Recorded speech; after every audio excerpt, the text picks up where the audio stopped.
sou Thalita. Eu sou Andréia. E você está no canal Monitorando. Não se esqueça de dar like no vídeo, se inscrever no canal e compartilhar nas redes sociais.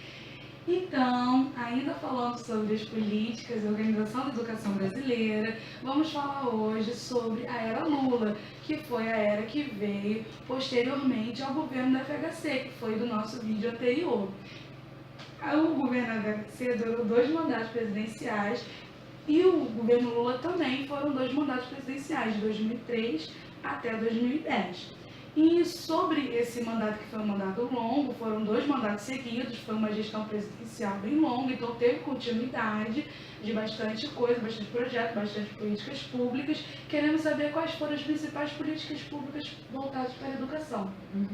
Bom, a primeira coisa que chama a atenção nesse período, como você falou, é a questão da continuidade das políticas públicas, que isso é um problema grande na educação, porque normalmente você tem, os governos são de 4 anos e a gente precisa de longo prazo para fazer políticas que imprimam uma mudança radical na educação. Não se faz nada em 4 anos só, né? Então é importante, essa continuidade é uma coisa muito positiva para a educação, em princípio. O que foi ruim é que, na verdade, a gente teve uma continuidade de políticas com uma marca neoliberal, que é a característica do quê? De um enxugamento do Estado, né? E parcerias, Estado mínimo, e parcerias entre o público e o privado. O que não descaracterizou a gestão neoliberal, que era o Fernando Henrique Cardoso, porque eles vieram com a promessa de que seria outro governo, mas na verdade deu continuidade nisso. Isso, o que se esperava, a aposta e na verdade a campanha política do PT, né, da candidatura do presidente Lula, era de rupturas, mas na verdade a gente teve muita continuidade. A principal continuidade, assim, de fundo, é a ideia de economizar recursos com a educação para fazer superávit primário. A gente já falou um pouquinho de superávit primário no vídeo passado. Então, o Lula surpreendeu fazendo mais superávit primário do que o próprio Fernando Henrique Cardoso, que se dizia claramente neoliberal. Então, ele entrou nessa lógica, aprofundou a lógica de avaliação, aprofundou esse princípio da união do Estado com essa função avaliadora, né, e pouco diretiva, né? Então, bem dentro da lógica neoliberal, que é dar muita liberdade e depois fazer ranking e avaliar. Então, ele levou isso, aprofundou muito essa política. Em relação a recursos, a primeira coisa que chama muita atenção é que no Plano Nacional de Educação, que foi posto em prática, foi aprovado durante a gestão de Fernando Henrique Cardoso, em 2001, um plano muito importante de validade por 10 anos, que tinham 200 e tantas metas. Quando o PT estava na oposição, ele insistia, os economistas do PT tinham feito cálculos, e nesses cálculos eles estimavam que seria necessário, para atingir todas aquelas metas, que eram metas muito importantes para a educação brasileira, para a gente superar o déficit que a gente se encontrava em relação à educação, o cálculo que o PT fazia era que era necessário destinar no mínimo 10% do PIB para a educação, isso em 2001, tá? Houve uma disputa em relação a esse valor e a bancada do PSDB insistia que 10% era muito e com isso eles não poderiam cumprir as metas de superávit primário. Então precisava baixar esse valor. Então eles queriam para 5%. Entre 10 e 5 houve uma disputa política e conseguiu-se chegar à redação final do PNE com 7%, garantindo a destinação de 7% do PIB para a educação. O que aconteceu? Esse projeto de lei do PNE, ele passou pelas 2 câmaras no Congresso, voltou, teve emendas, Quando ele chegou para assinatura do presidente Fernando Henrique Cardoso, ele, como executivo, tinha o direito de fazer vetos. E ele fez vetos todos em cima dos pontos que destinavam recursos. E ele vetou os 7% para a educação do PIB. Então, a gente ficou com o Plano Nacional de Educação, que tinha uma porção, uma quantidade de metas enormes para acontecer sem verba. Então, como o PT, na oposição, fez muita crítica aí esperava-se que fizesse o contrário. Exatamente. O que se esperava muito, o compromisso que o PT tinha assumido com seus eleitores, e eu como eleitora me senti traída, é que ele suspendesse o veto de 7%. Isso não foi feito ao longo das duas gestões do Lula, em relação ao financiamento. Então, tudo propaganda.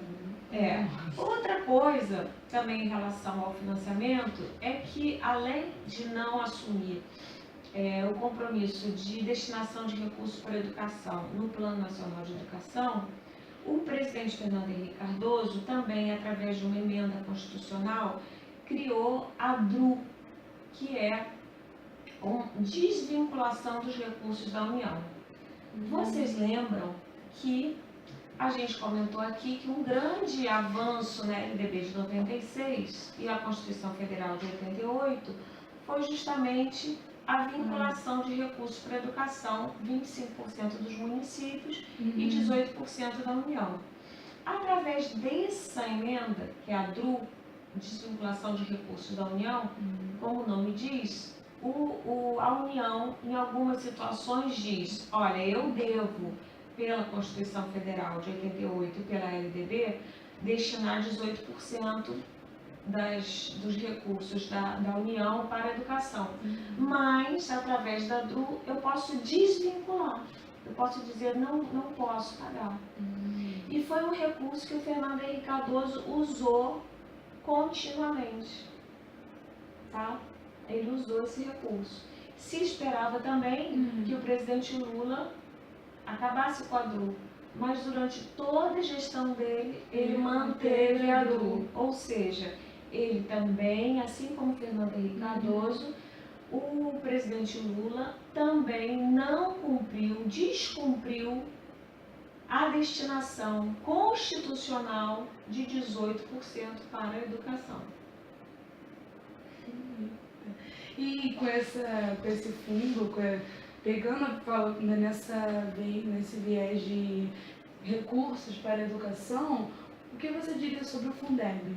Porque teve a diferença do Fundef na gestão da FHC, que o Fundef era um fundo destinado só ao ensino fundamental, e depois veio o Fundeb, que foi para toda a educação básica no governo. Aparentemente é uma medida muito boa, né? Por quê? Vai cobrir todo mundo. Vamos lá. A gente depois tem que fazer um vídeo só sobre o mecanismo do fundo.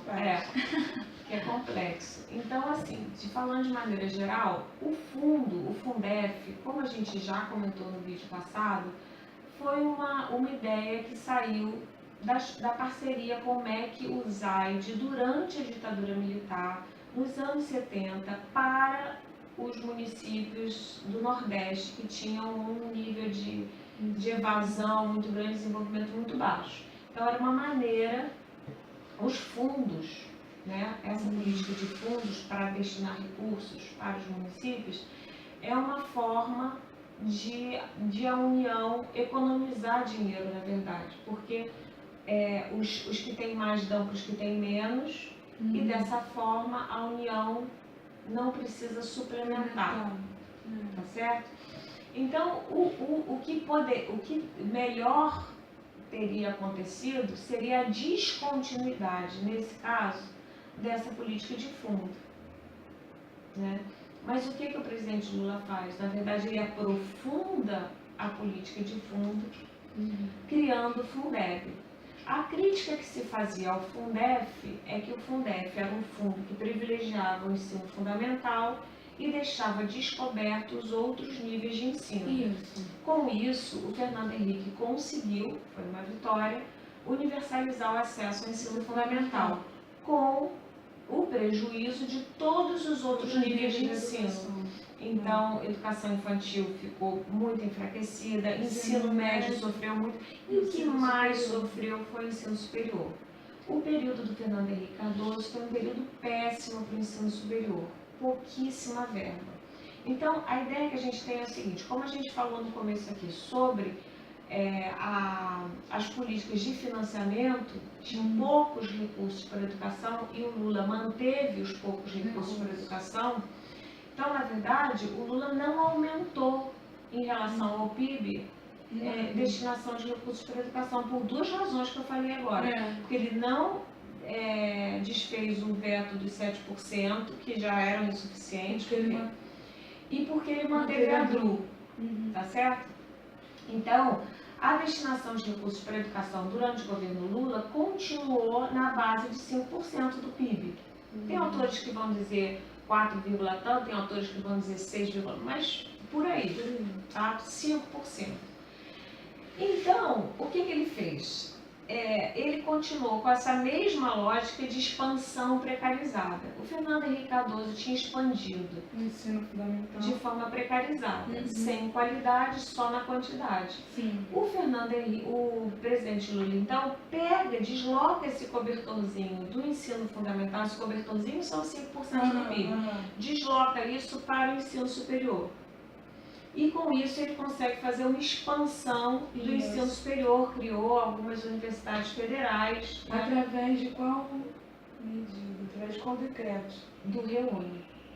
Através do REUNE em 2007, que, como você bem lembrou, foi um decreto. Então isso é uma coisa também que a gente tem que chamar a atenção, porque decreto é uma medida bastante antidemocrática. Na época, em 2007, todo o movimento sindical e o movimento estudantil foi contra o REUNE, porque ele não foi suficientemente discutido nas bases, nos grupos. Foi aprovado de cara por seu Não passou pelo Congresso. Tá. Ele não passou pelo Congresso. Então nem foi aprovado, ele entrou em vigor. Ele entrou em vigor. Diferente de uma medida provisória que tem que passar pelo Congresso e aprovado não. Então, a justificativa que o Lula deu na época para fazer uma coisa tão apressada e de forma antidemocrática, é que a gente tinha uma dívida histórica com as pessoas que estavam excluídas da universidade. Então ele criou também o sistema de cotas, tudo por decreto, para ser rápido, porque ele disse que não tinha tempo a perder.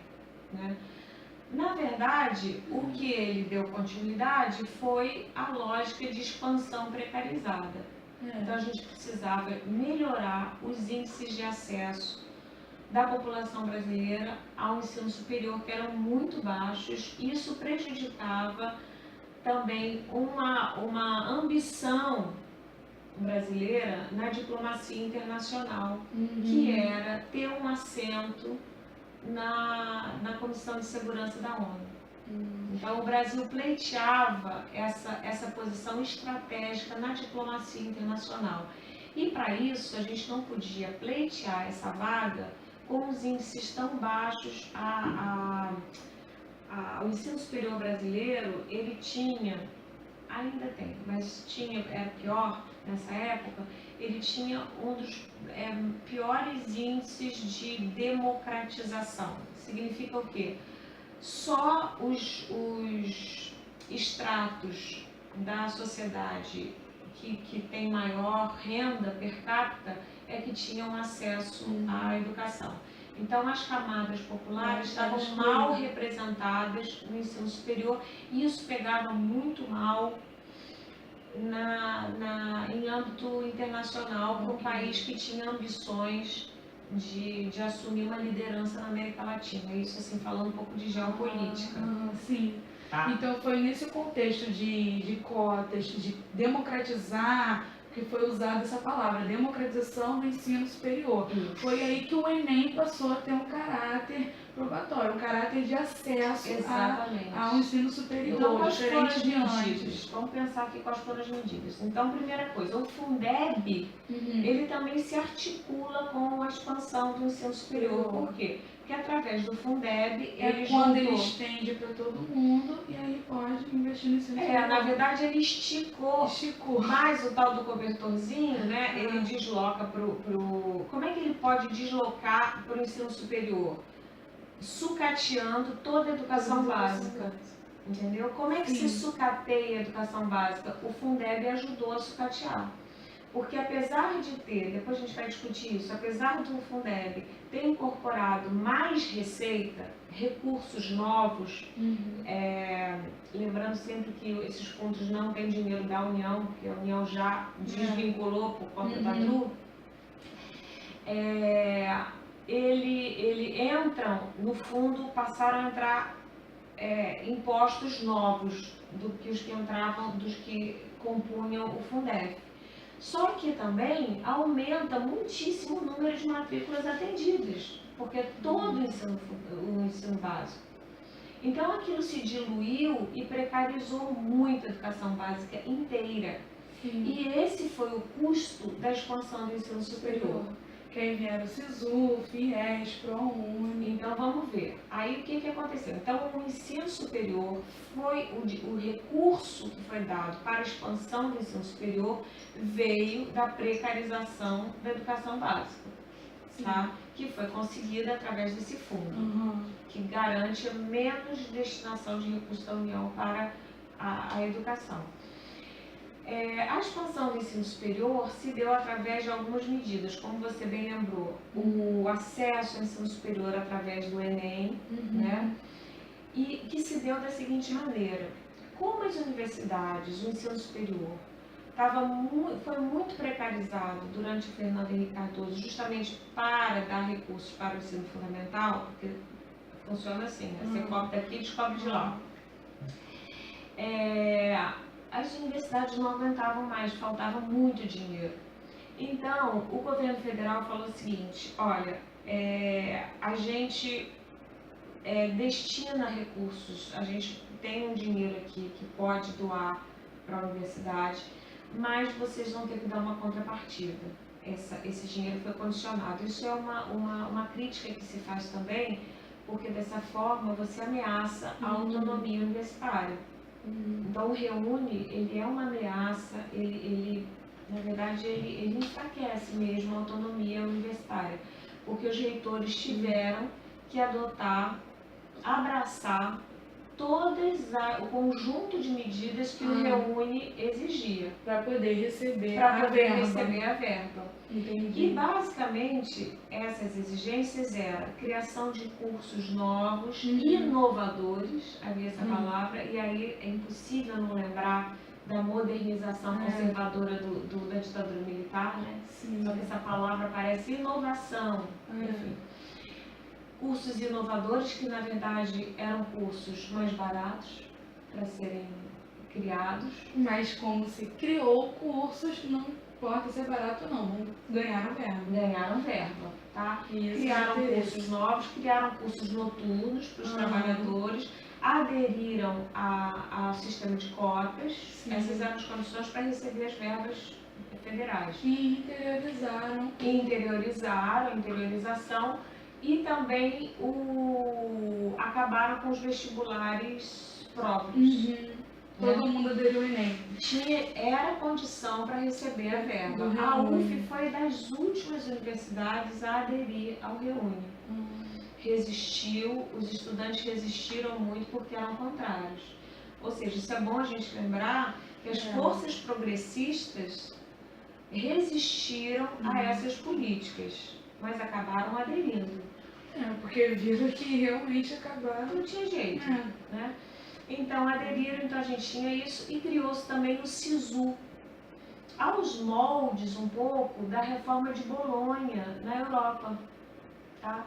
Que é uma ideia de você unificar todo o território nacional, que é isso que o SISU faz.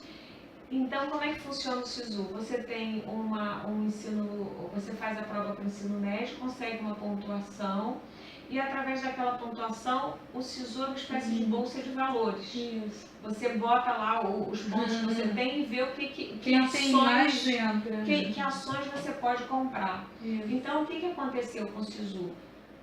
através desse sistema, a gente cria 2 universidades.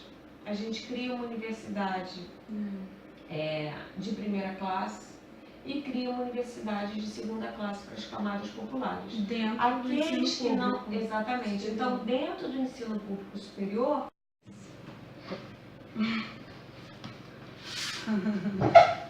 Gravando. Olá, olá, eu sou Thalita. eu sou Andréia. E você está no canal Monitorando. Não se esqueça de dar like no vídeo, se inscrever no canal e compartilhar nas redes sociais. Então, ainda falando sobre as políticas e organização da educação brasileira, vamos falar hoje sobre a era Lula, que foi a era que veio posteriormente ao governo da FHC, que foi do nosso vídeo anterior. O governo da FHC durou 2 mandatos presidenciais e o governo Lula também foram 2 mandatos presidenciais, de 2003 até 2010. E sobre esse mandato, que foi um mandato longo, foram 2 mandatos seguidos, foi uma gestão presidencial bem longa, então teve continuidade de bastante coisa, bastante projetos, bastante políticas públicas. Queremos saber quais foram as principais políticas públicas voltadas para a educação. Bom, a primeira coisa que chama a atenção nesse período, como você falou, é a questão da continuidade das políticas públicas, que isso é um problema grande na educação, porque normalmente você tem, os governos são de 4 anos e a gente precisa de longo prazo para fazer políticas que imprimam uma mudança radical na educação. Não se faz nada em 4 anos só, né? Então é importante, essa continuidade é uma coisa muito positiva para a educação, em princípio. O que foi ruim é que, na verdade, a gente teve uma continuidade de políticas com uma marca neoliberal, que é característica do quê? De um enxugamento do Estado, né? E parcerias, Estado mínimo, e parcerias entre o público e o privado. O que não descaracterizou a gestão neoliberal, que era o Fernando Henrique Cardoso, porque eles vieram com a promessa de que seria outro governo, mas na verdade deu continuidade nisso. Isso, o que se esperava, a aposta e na verdade a campanha política do PT, né, da candidatura do presidente Lula, era de rupturas, mas na verdade a gente teve muita continuidade. A principal continuidade, assim, de fundo, é a ideia de economizar recursos com a educação para fazer superávit primário. A gente já falou um pouquinho de superávit primário no vídeo passado. Então, o Lula surpreendeu fazendo mais superávit primário do que o próprio Fernando Henrique Cardoso, que se dizia claramente neoliberal. Então, ele entrou nessa lógica, entrou na lógica, aprofundou a lógica de avaliação, aprofundou esse princípio da união do Estado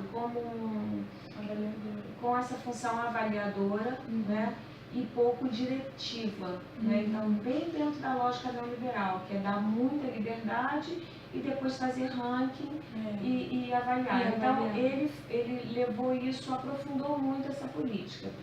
Em relação a recursos, a primeira coisa que chama muita atenção é que no Plano Nacional de Educação, que foi posto em prática, foi aprovado durante a gestão de Fernando Henrique Cardoso em 2001, um plano muito importante de validade por 10 anos, que tinham 200 e tantas metas.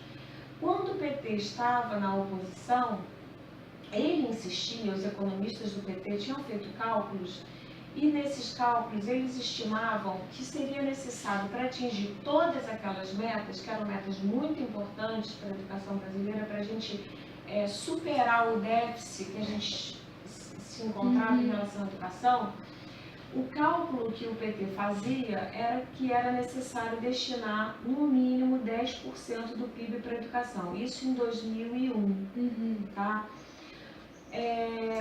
Houve uma disputa em relação a esse valor e a bancada do PSDB insistia que 10% era muito e com isso eles não poderiam cumprir as metas de superávit primário. Então precisava baixar esse valor. Então eles queriam para 5%. Entre 10 e 5 houve uma disputa política e conseguiu-se chegar à redação final do PNE com 7%, garantindo a destinação de 7% do PIB para a educação. O que aconteceu? Esse projeto de lei do PNE, ele passou pelas duas câmaras no Congresso, voltou, teve emendas, Quando ele chegou para a assinatura do presidente Fernando Henrique Cardoso, ele, como executivo, tinha o direito de fazer vetos. E ele fez vetos todos em cima dos pontos que destinavam recursos. E ele vetou os 7% para a educação do PIB. Então, a gente ficou com o Plano Nacional de Educação, que tinha uma quantidade de metas enormes para acontecer sem verba.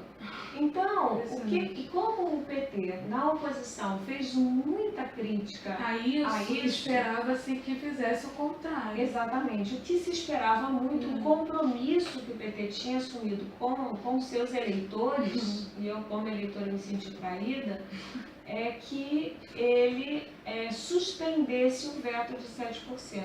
Isso não foi feito ao longo das duas gestões do Lula, em relação ao financiamento. Por tudo propaganda. Outra coisa, também em relação ao financiamento, é que, além de não assumir o compromisso de destinação de recursos para a educação no Plano Nacional de Educação, o presidente Fernando Henrique Cardoso, também através de uma emenda constitucional, criou a DRU, que é a desvinculação dos recursos da União.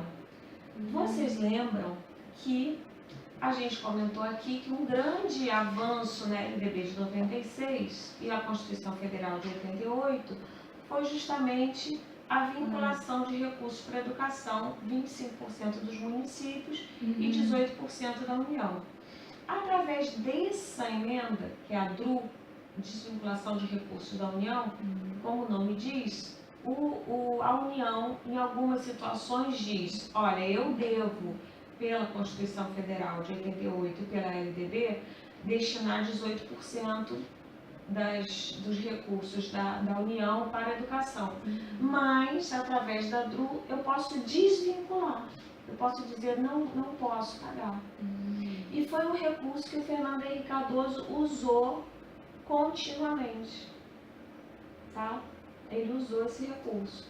Se esperava também que o presidente Lula acabasse com a DRU. Mas, durante toda a gestão dele, ele manteve a DRU. Ou seja, ele também, assim como Fernando Henrique Cardoso, o presidente Lula também não descumpriu a destinação constitucional de 18% para a educação.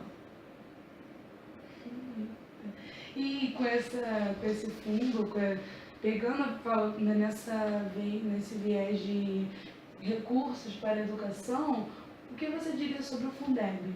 Porque teve a diferença do Fundef na gestão da FHC, que o Fundef era um fundo destinado só ao ensino fundamental, e depois veio o Fundeb, que foi para toda a educação básica no governo. Aparentemente é uma medida muito boa, né? Por quê? Vai cobrir todo mundo. Vamos lá.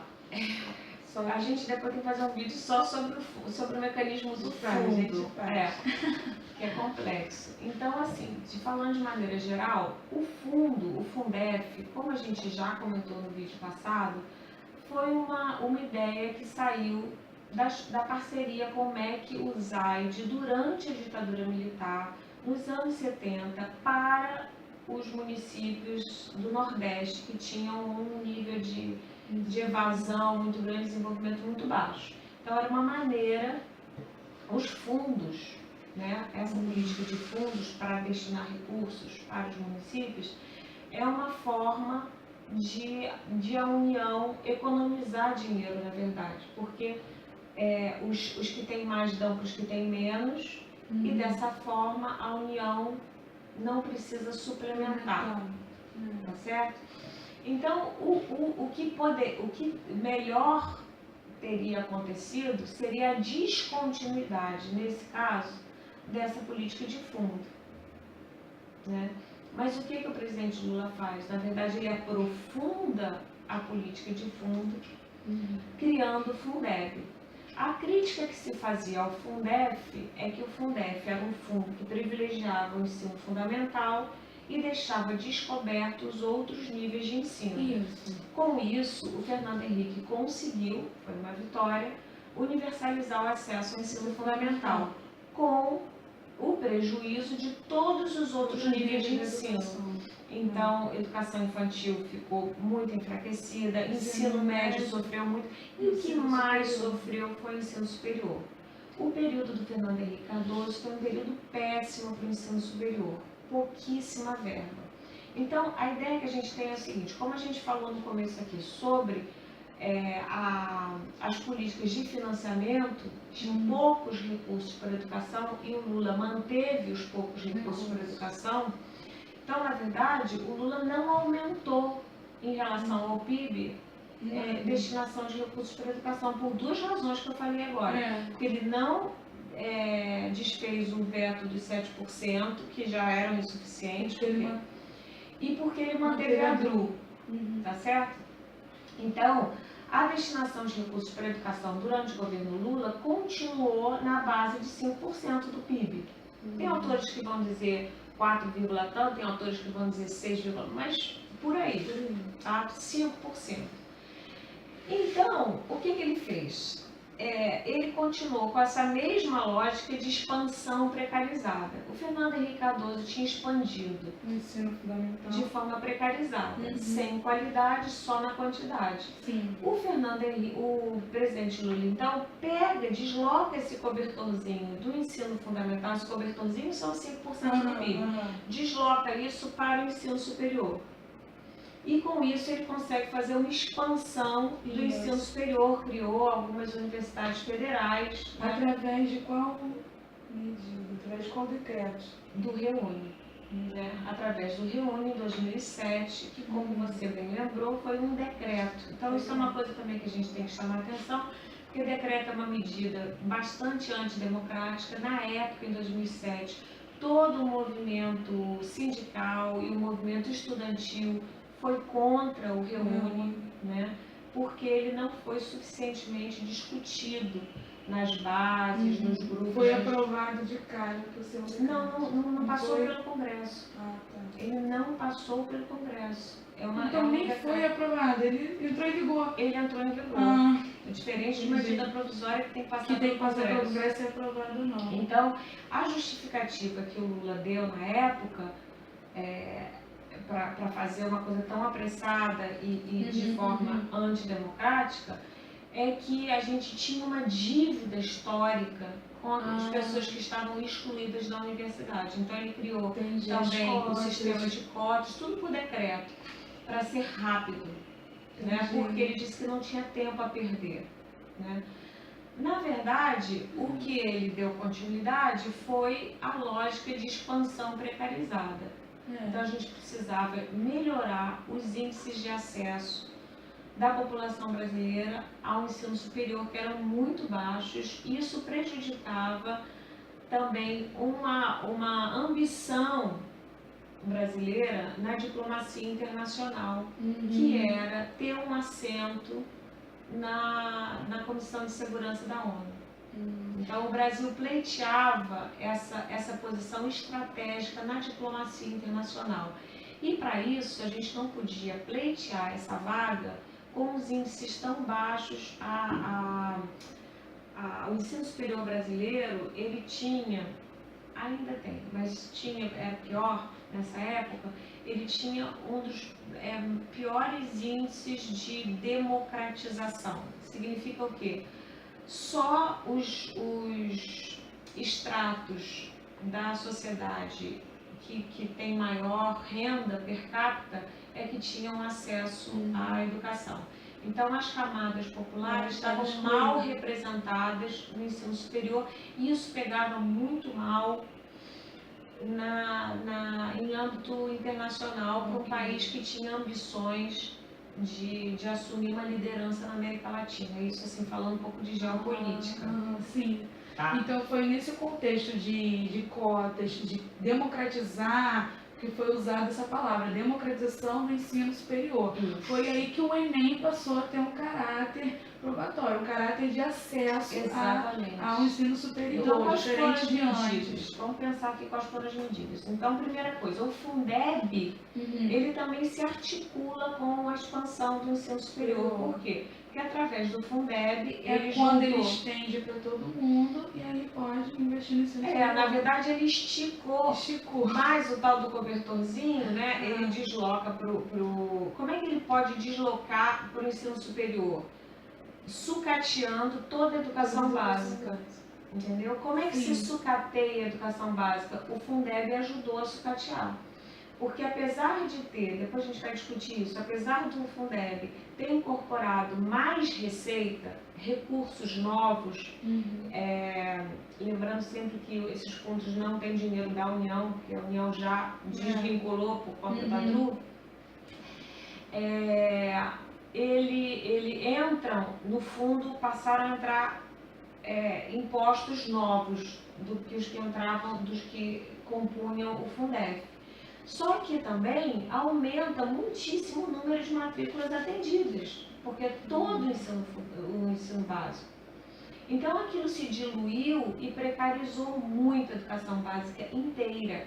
E esse foi o custo da expansão do ensino superior. Que aí vieram o SISU, FIES, ProUni. Então vamos ver. Aí o que aconteceu? Então o ensino superior foi o recurso que foi dado para a expansão do ensino superior veio da precarização da educação básica, tá? Que foi conseguida através desse fundo, que garante menos destinação de recursos da União para a educação. A expansão do ensino superior se deu através de algumas medidas, como você bem lembrou, o acesso ao ensino superior através do Enem, né? E que se deu da seguinte maneira: como as universidades, o ensino superior, foi muito precarizado durante o Fernando Henrique Cardoso, justamente para dar recursos para o ensino fundamental, porque funciona assim, né? Você cobre daqui e descobre de lá. As universidades não aguentavam mais, faltava muito dinheiro.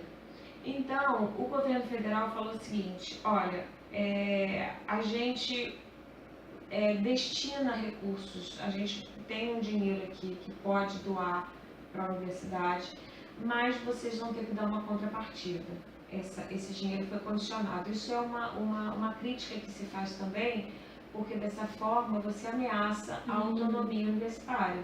Então o REUNI, ele é uma ameaça, na verdade, ele enfraquece mesmo a autonomia universitária, porque os reitores tiveram que abraçar o conjunto de medidas que o REUNI exigia. Para poder receber a verba. Entendi. E basicamente essas exigências eram a criação de cursos novos, inovadores, havia essa palavra, e aí é impossível não lembrar da modernização conservadora da ditadura militar, né?